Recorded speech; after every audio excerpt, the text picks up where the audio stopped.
Hello everyone, कैसे हैं आप सब। चलिए अब हम इंग्लिश ग्रामर पढ़ रहे हैं। तो इंग्लिश ग्रामर में कल हमने टेंस वाला ये टॉपिक पढ़ लिया था, टेंस की पहचान कैसे पहचानें। हालांकि इसमें व्यूज बहुत कम आए हैं, आप लोगों ने बहुत कम देखा है, तो उसको जाके आज देखिएगा, समझिए कि इसको बहुत ही ईजी वे में हमने बताए हैं कि किस तरह से हम पहचान सकते हैं कि प्रेजेंट टेंस है, पास्ट है या फ्यूचर। इंग्लिश में भी उनकी पहचान बताई है, हिंदी में भी बताई है। और टेंस के भी 4 टाइप्स, वो जो हर एक टेंस जो 3 तरह के काल होते हैं, तो हर एक के हमने 4 भागों में उस समय को बांट सकते हैं। तो हमने हर एक को जो है इन 4 हिस्सों में बांटा है। जैसे प्रेजेंट टेंस को भी 4 हिस्सों में, पास्ट टेंस को भी 4 हिस्सों में, फ्यूचर टेंस को भी, यानी कि टेंस मतलब समय काल, ठीक है। तो इनको सबको 4 हिस्सों में बांटा है। तो आप देख सकते हैं, उसको देखिएगा, उसके हिसाब से आगे वाले जो टॉपिक अब हम बताएंगे उसके हिसाब से ही आपको समझ में आएंगे। तो पहले ये देखिएगा ज़रूर, फिर उसके बाद यहाँ अब हमने ये थोड़ा सा लिख के रखा है ताकि इसमें ज़्यादा टाइम वेस्ट ना हो। तो प्रेजेंट इंडेफिनिट टेंस पढ़ने वाले हैं, जैसा कि कल हमने बताया ही था कि इसके बाद जो है कि करके सबके अच्छे से बताएंगे। तो जैसे कि प्रेजेंट इंडेफिनिट पढ़ने वाले हैं, तो प्रेजेंट इंडेफिनिट में सबसे पहले पहचाने कैसे। तो हिंदी वाले स्टूडेंट कैसे पहचानेंगे कि मुख्य क्रिया मेन वर्ब के लास्ट में ताहती है ये शब्द आने चाहिए, है तो आने चाहिए, जैसे कि हमने कल बताया था, ठीक है। तो उसमें सारे कॉन्सेप्ट हमने क्लियर किए हैं, तो उसको आप ज़रूर देखिएगा। तो उसको देखने के बाद ये बहुत ही ईजी तरह से समझ में आ जाएगा, कुछ भी इसमें ज़्यादा नहीं लगेगा आपको कि बहुत टफ है या क्या है। और टफ तो है ही नहीं, कोई चीज़ जो नहीं बनती वो टफ लगने लगती है, जो बनने लगती है वो सिंपल हो जाती है। तो टफ कोई चीज़ भी नहीं होती, ठीक है, कोई।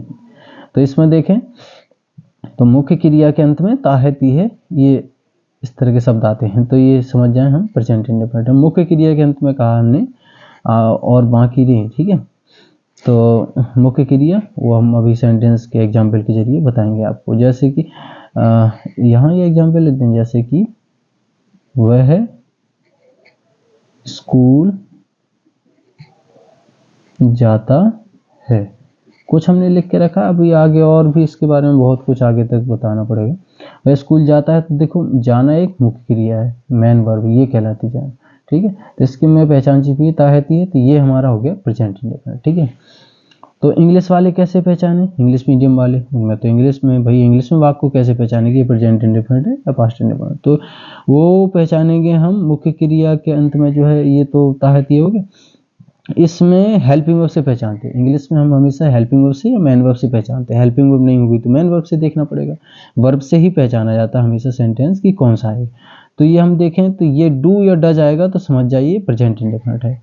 क्योंकि होता क्या है कि प्रेजेंट इंडेफिनिट में सिंपल सेंटेंस में, साधारण, अब सिंपल तो पता ही होगा आपको, यानी कि जिसमें क्या कौन नहीं ये कोई भी वर्ड ना है, साधारण सिंपल सी बात कही जाए, ठीक है। ना उसमें नकारात्मक बोध हो ना उसमें प्रश्नवाचक बोध हो, तो वो हमारे सिंपल सेंटेंस साधारण वाक्य कहलाते हैं। तो उसमें क्या है, उसमें डू या डज आता नहीं, तो उसको मेन वर्ब से पहचानते हैं। तो वो कैसे, आइए अब जानते हैं इसके बारे में आगे। तो ये वैसे हम इसके बारे में ये भी बता दें कि ये प्लूरल के लिए आता है। प्लूरल सब्जेक्ट क्या होते हैं, जैसे आई है, यू, वी, दे, इनको सबको प्लूरल में काउंट करते हैं, ठीक है। ये प्लूरल है, एक से ज़्यादा। और सिंगुलर सब्जेक्ट यानी कि ही, सी, इट और किसी का नाम हो तो भी सिंगुलर सब्जेक्ट में आते हैं। सिंगुलर सब्जेक्ट के साथ ये हेल्पिंग वर्ब आती है, प्लूरल सब्जेक्ट के साथ ये हेल्पिंग वर्ब, लेकिन सिंपल में नहीं आती है, ये ध्यान रखिएगा। सिंपल सेंटेंस में हेल्पिंग वर्ब का यूज नहीं करते। अब हम नोट में बता रहे हैं कि क्या करते हैं। सिंपल सेंटेंस में हम क्या करते हैं कि मेन वर्ब में, एक मिनट यहाँ पे हम लिख भी दें, साधारण वाक्यों में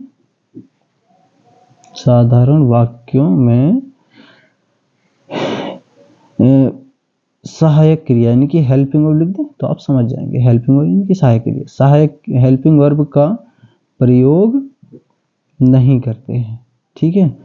इसमें हेल्पिंग वर्ब का प्रयोग नहीं करते हैं। हेल्पिंग वर्ब का प्रयोग ना करके फिर क्या करेंगे, मुख्य क्रिया में, इन वाक्यों में यानी कि साधारण वाक्यों में मुख्य क्रिया में एस या इस लगा देते हैं। मुख्य क्रिया में अगर इसमें भी कंडीशन है ना कि एक वचन हो, अगर एक वचन है, यहाँ लिखते हैं हम, अगर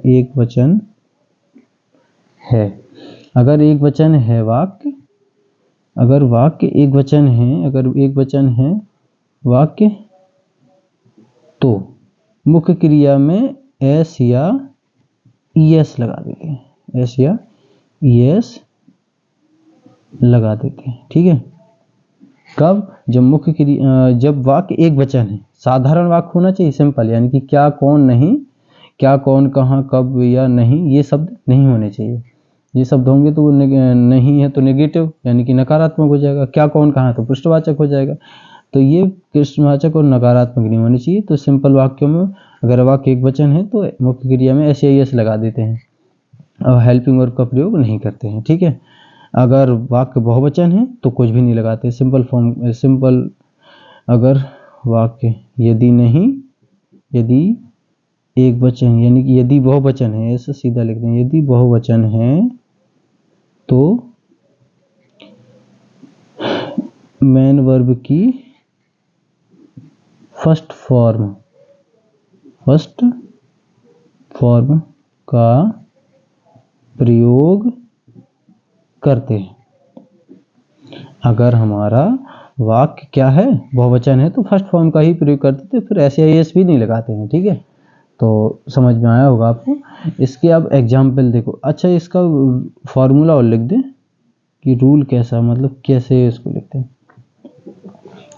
रूल सभी सेंटेंसों के लिए एक ही है, जितने भी सेंटेंस हम पढ़ेंगे सब में एक ही जैसा रूल है, सब्जेक्ट, वर्ब और ऑब्जेक्ट, सब्जेक्ट, वर्ब, ऑब्जेक्ट। ठीक है, तो सब्जेक्ट, वर्ब, ऑब्जेक्ट, ये हमारा रूल हो गया। ठीक है, तो सब्जेक्ट, वर्ब, ऑब्जेक्ट के हिसाब से हम चलेंगे। ठीक है, तो सब्जेक्ट, वर्ब, ऑब्जेक्ट, सबसे पहले हमारा सब्जेक्ट आएगा, साधारण वाक्यों के लिए, ये सिंपल के लिए रूल है। ठीक है, सब्जेक्ट, फिर उसके बाद वर्ब, वर्ब में दो हमारा, यानी कि सिंपल में तो हेल्पिंग वर्ब आती नहीं, अगर जिनमें आती है तो पहले हेल्पिंग वर्ब, फिर उसके बाद मेन वर्ब, फिर उसके बाद ऑब्जेक्ट।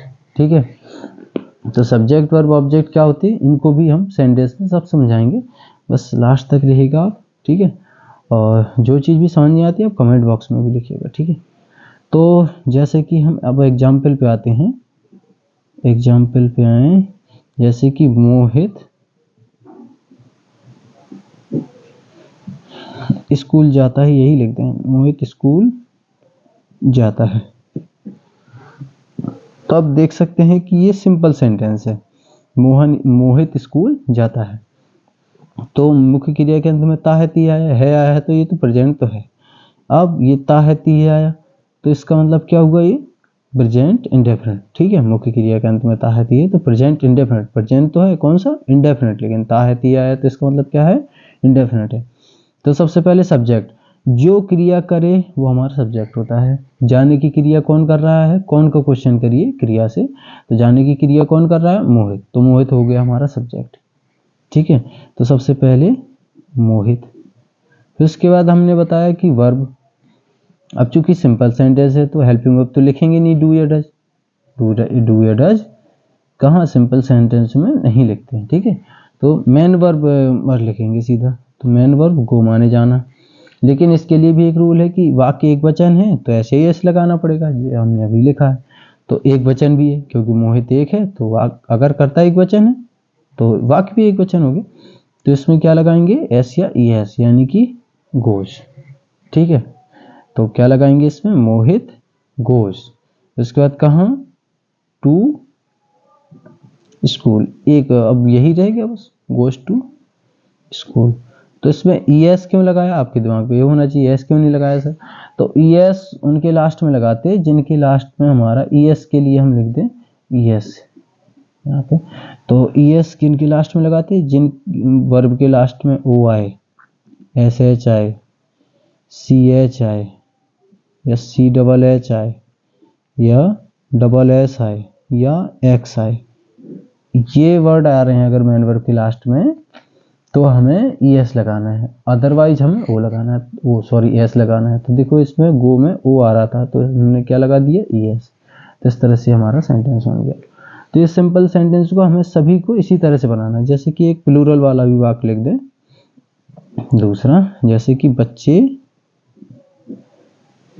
क्रिकेट खेलते हैं, तो इसमें भी खेलते हैं ताहती है, यानी कि खेलना एक क्रिया और ताहती आ गया तो ये प्रेजेंट इंडेफिनिट, प्रेजेंट टेंस तो है लेकिन ताहती है मुख्य क्रिया के अंत में, तो प्रेजेंट इंडेफिनिट।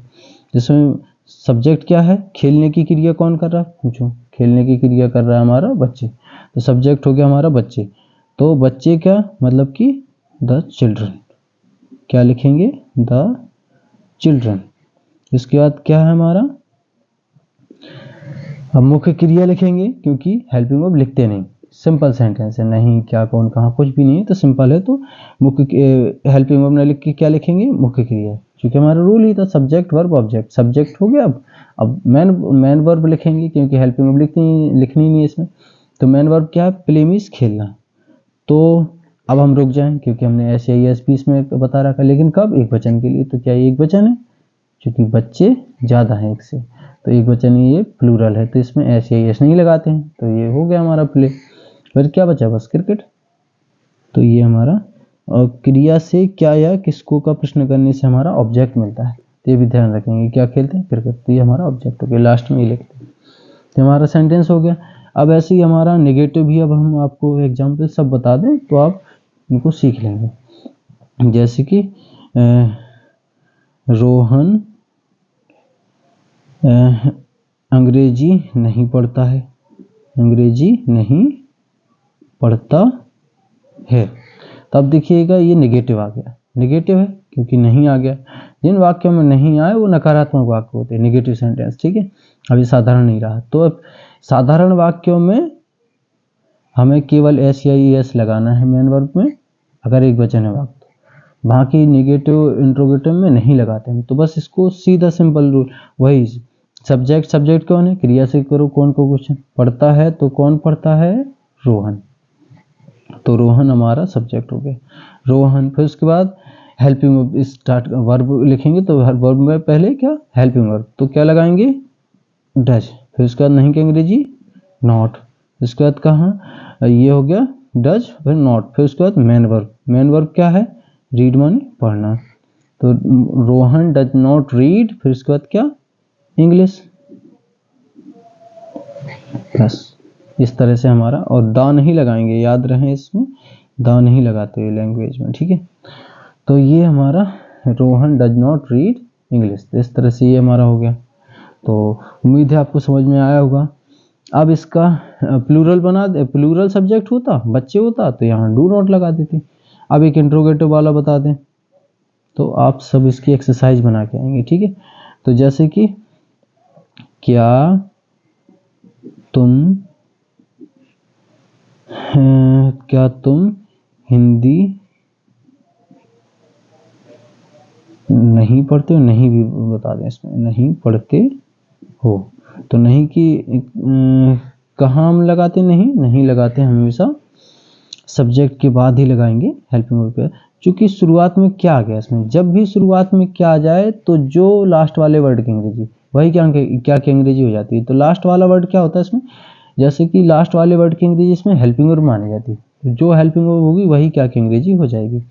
तो हेल्पिंग वर्ब तुम के हिसाब से क्या आनी चाहिए, मतलब पढ़ते हो तो कौन, तुम सब्जेक्ट हो गया, तुम के हिसाब से इसमें हेल्पिंग वर्ब क्या आनी चाहिए, तुम सब्जेक्ट है हमारा, तुम के हिसाब से है, तुम है प्लूरल, तो प्लूरल के हिसाब से, क्योंकि हमने पढ़ा है यू प्लूरल है, यू मीन्स तुम, आई मीन्स मैं, वी मीन्स हम, दे मीन्स वे, ठीक है, ही मीन्स वह, सी मीन्स वह है, इट मीन्स यह है, नेम है किसी का, ठीक है। तो ये आप बेसिक थोड़ा सा पढ़िएगा, बेसिक तो आपको ये सब आते ही होंगे, इनकी मीनिंग्स वगैरह। तो ये क्या करेंगे हम, हेल्पिंग वर्ब आगे लगाएंगे, तुम है तो तुम के लिए क्या लगाएंगे, प्लूरल है तो डू लगाएंगे, डू, फिर उसके बाद सब्जेक्ट, हमारा सब्जेक्ट क्या है, यू, हमेशा ये क्या की अंग्रेजी होगी, फिर उसके बाद तुरंत सब्जेक्ट आएगा, सब्जेक्ट के बाद फिर नहीं है तो नहीं की अंग्रेजी नॉट, मेन वर्ब से पहले आना चाहिए नॉट की अंग्रेजी, बस मेन वर्ब क्या है, पढ़ना रीड माने, तो रीड हो गया, फिर उसके बाद हिंदी। आई बात समझ में, आपको समझ गए होगे, ठीक है। ये प्रॉपर नाउन है इसलिए हमने इसमें भी हम ई कैपिटल बना सकते थे, तो do you not read Hindi, इस तरह से हम ये बना सकते हैं। तो जैसे कि, और अब इंट्रोगेटिव बोल दें जैसे कि सूर्य, इसमें यहाँ से बता दें सूर्य पश्चिम में क्यों नहीं उगता है, पश्चिम में क्यों नहीं उगता है, क्योंकि ये थोड़ा सा अलग टाइप में भी बताएं ताकि आप इनको रिलेट कर पाएं। तो सूर्य पश्चिम में क्यों नहीं उगता है, तो इस तरह के सेंटेंस में क्या होता है कि सबसे पहले क्वेश्चन वर्ड, जब भी क्वेश्चन वर्ड आए बीच में आ गया, अभी यहाँ शुरुआत में ये क्या होता, तो सबसे पहले हेल्पिंग वर्ब भी लिखते हैं, ठीक है, वही क्या की अंग्रेजी हो जाती। ये बीच में आ गया तो बीच में क्यों का माने होता है, सबसे पहले ये डबल इंट्रोगेटिव है, तो इसको हम उसी, लाइट आ गई थी, तो सबसे पहले क्वेश्चन वर्ड, क्वेश्चन वर्ड में क्या,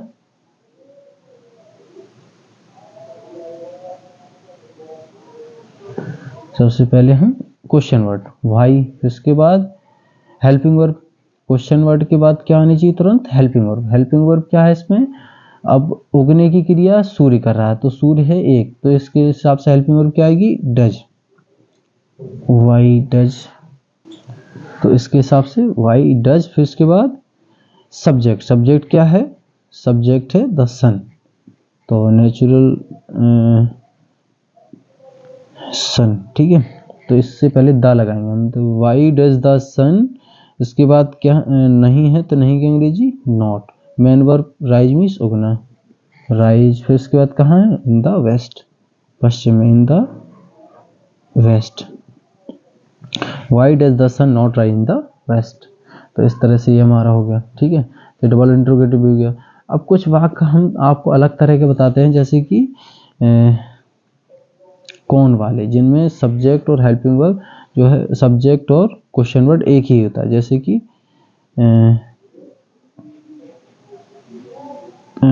तुम्हें अंग्रेजी कौन पढ़ाता है, तुम्हें अंग्रेजी कौन पढ़ाता है, तुम्हें अंग्रेजी कौन पढ़ाता है, तो आप देख सकते हैं कि ये हो गया हमारा इन वाले सेंटेंस में। अब सब्जेक्ट ढूंढेंगे, पढ़ाने की क्रिया कौन कर रहा है, तो तुम है, तो तुम तो पढ़ रहे हो, पढ़ाने की क्रिया कौन कर रहा है, यहाँ कौन पे आ जाता है, जैसे रमेश पढ़ाता है, तो कौन ना पढ़ाता, रमेश, तो फिर यहाँ पे ये हमारा सब्जेक्ट मिल जाता है, तो यहाँ पे कौन ये क्वेश्चन वर्ड है और यही हमारा सब्जेक्ट है, क्योंकि कौन से कौन का ही जवाब मिल रहा है, तो ये हमारा सब्जेक्ट हो गया, और यही क्वेश्चन वर्ड सब्जेक्ट हो तो हम हमेशा सिंपल के नियम से बनाते हैं इसको, इसका सिंपल का नियम अलग है, क्या है, तो सिंपल का नियम कैसा है, सिंपल में हम क्या बनाते हैं, सबसे पहले मतलब मेन वर्ब में एस या एस लगाते हैं, हेल्पिंग वर्ब का प्रयोग नहीं करते हैं, सिंपल में हम ये पढ़ा है, तो बस इसको सिंपल के नियम से ही बनाएंगे। तो सबसे पहले क्वेश्चन वर्ड ही लिखेंगे, रूल भी वही होता है हमारा, इसलिए हो, जिसको कुछ अलग तरह के सेंटेंस हैं उनको हम कल अलग ही वीडियो जो है समझाते हैं, ठीक है। ये तो हो गए नॉर्मल सेंटेंस, पहले आप सीखिएगा, इसके बाद कुछ अलग तरह की विशेष हम एक्सरसाइज देंगे, तो उसको से वो लगाइएगा, क्योंकि वीडियो ज़्यादा बड़ा हो जाएगा तो फिर उसको आप देखते भी नहीं हैं लंबे की वजह से, पता नहीं। चलिए देखिएगा, आपके देखने से ही हमें थोड़ा सा इंस्पिरेशन मिलती है, तभी और दूसरे वीडियो भी हम आपके लिए अच्छे लेके आ पाते हैं, और नई नई ट्रिक्स ढूंढ के, तो आप इनको देखिएगा, और आगे इसके और विशेष तरह के सेंटेंस हम कल सीखेंगे, तो तब तक के लिए इनको सीखिएगा, और वीडियो पसंद आया हो तो लाइक शेयर सब्सक्राइब भी करिएगा, वीडियो पसंद आया हो तो लाइक शेयर सब्सक्राइब भी करिएगा। Thanks for watching.